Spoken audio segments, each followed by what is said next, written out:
What's going on, guys? Welcome back, Mike from Slow Speed. Now, I don't know if it looks like I'm struggling right now, but I am. And that's because I bought a Zhiyun crane gimbal. Even though that's not what this video is about, and I might make a video on this purchase, just a little update. This is a very, very, very heavy setup, and I don't know if I'll be keeping it. I'm actually moving the camera around right now. It's actually working a lot better than it was when I first bought it. I'm learning how to use it. I'll get into that if I decide to make a video about it. But it's very, very heavy setup. Kind of takes away from a little bit of my, I guess, I don't know, creative shakiness, if you make sense of that. And today, I'm gonna show you guys some of the maintenance things that I got for my BMW. It's at 63,000 miles, and it's come time for me to go ahead and do some of these things in order to keep this car alive. So I popped the hood and I organized things for no absolute reason, because if you want me to be really honest with you, I'm not really doing any things right now. Actually, I can do these mosquitoes are killing me out here. I can do the air filter right now, actually, but anything else, I didn't bring any tools or anything. Just wanted to talk to you guys a little bit about, I don't know, my service update and the reliability of my N55 BMW 435.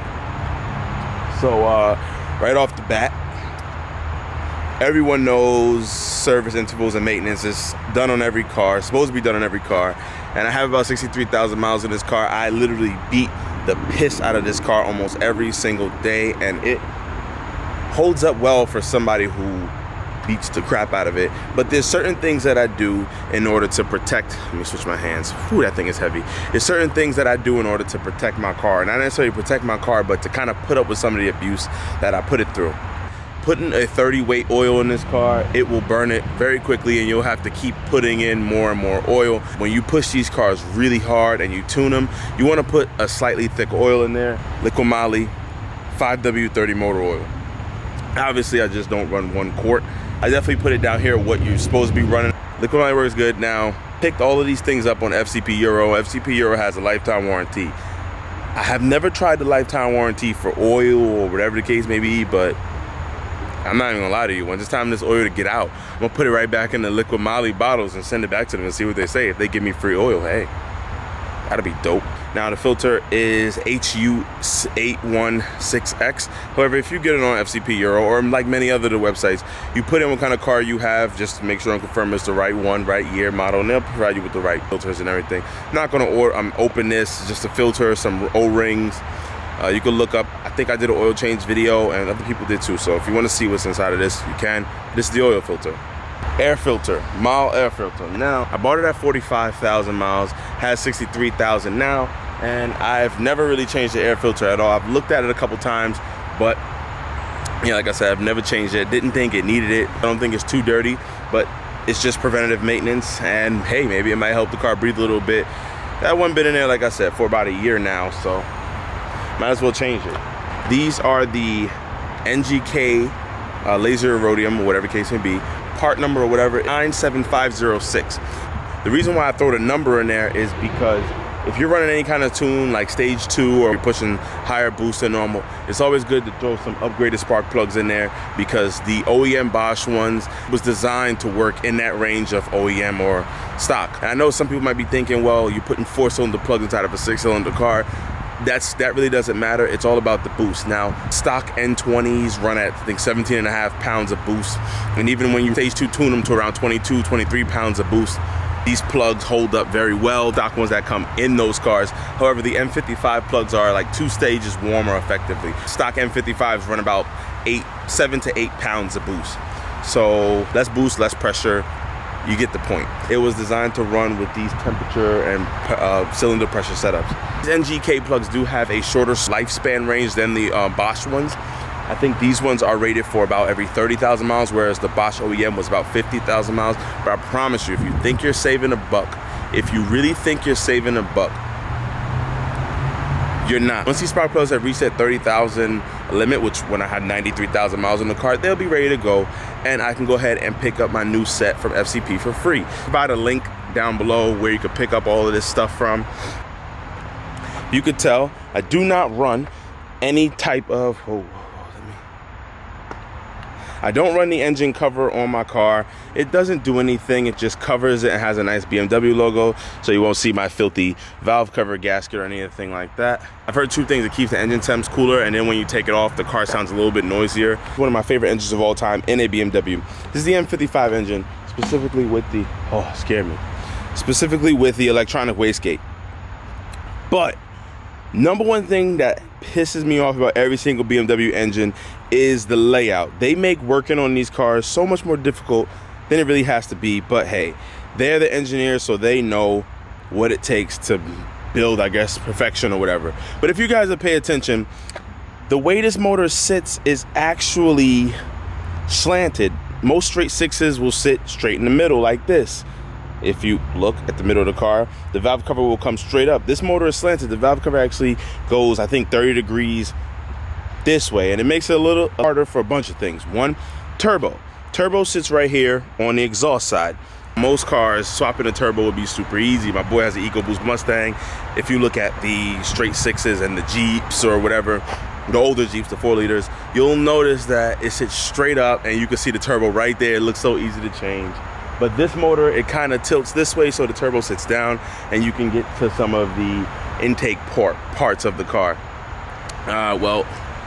I don't know if BMW needed to do that so it could kind of sit lower down in the engine bay because how tall the motor is or anything like that. But I think it's pretty stupid, and it sucks for when somebody needs to do maintenance on these cars, because if you take a look at it,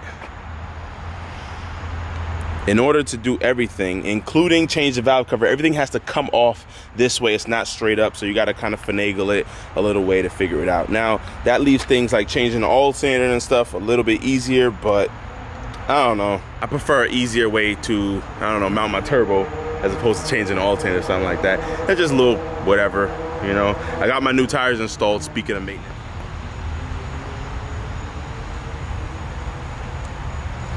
Now, you can see my beautiful thing right here. Look at this thing. This thing is so beautiful. Look at this car.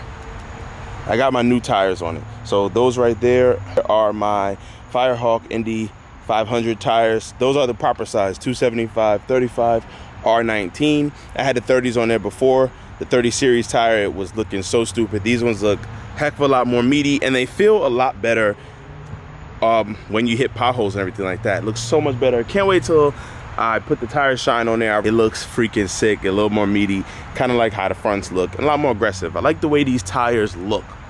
If you take a look at it, the tread pattern is just real aggressive. I like that.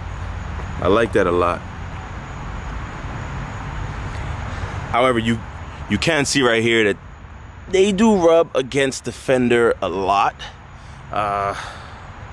Think I might need to purchase the F80 thrust arms to kind of push it back a little bit. So you see some of the things I had to purchase on this car. The tires go the fastest. The fronts you'll get a decent amount of lifespan out of. The rears go, if you drive like me, about 10,000 miles, you're gonna have to replace the rears. The fronts last either twice as long. It's a rear wheel drive car. I have a limited slip diff now, so it's a little bit better, but still pretty crappy. Oh man. But just look how close it is. If you guys look down, look how close it is to the, look at that. That control arm really pushed the wheel up. So it's like, it's literally rubbing right now. It is literally rubbing. What that F80 control arm is gonna do is push it right back to the center so I have some room and I don't destroy the plastics under there, because I plan on lowering it. Bagged? I don't know yet. You guys haven't given me an answer. Well, I haven't showed you guys the video, but you guys haven't given me an answer on that, so let me know. One thing though, these tires so aggressive from the back. I get compliments all the time.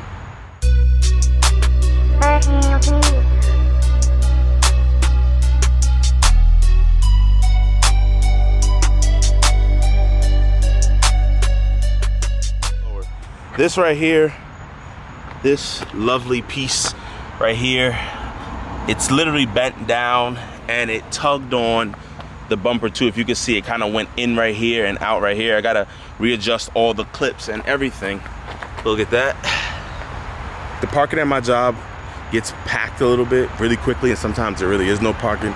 So, I mean, I don't know who really allows us to park on the curb or the sidewalk, but we do it anyway.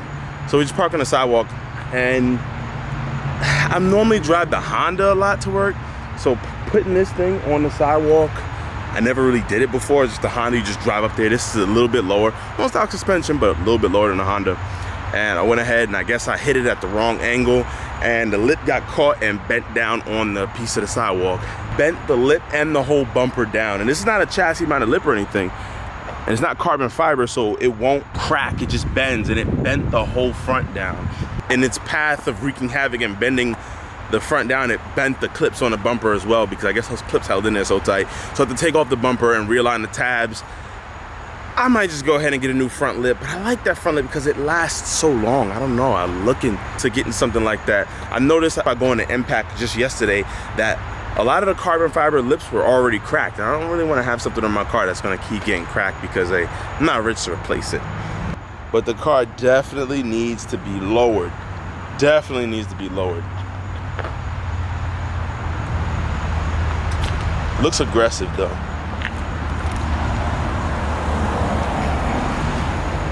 So you guys seen all the things that I had as far as the oil change, the under the hood maintenance goes. Of course, I'm gonna be checking the fluid. I still have some coolant left over in case it needs some, because fluids vanish in this car, believe it or not. Like coolant, oil and things like that tends to vanish a little bit in this car, so I just keep a little bit on tap.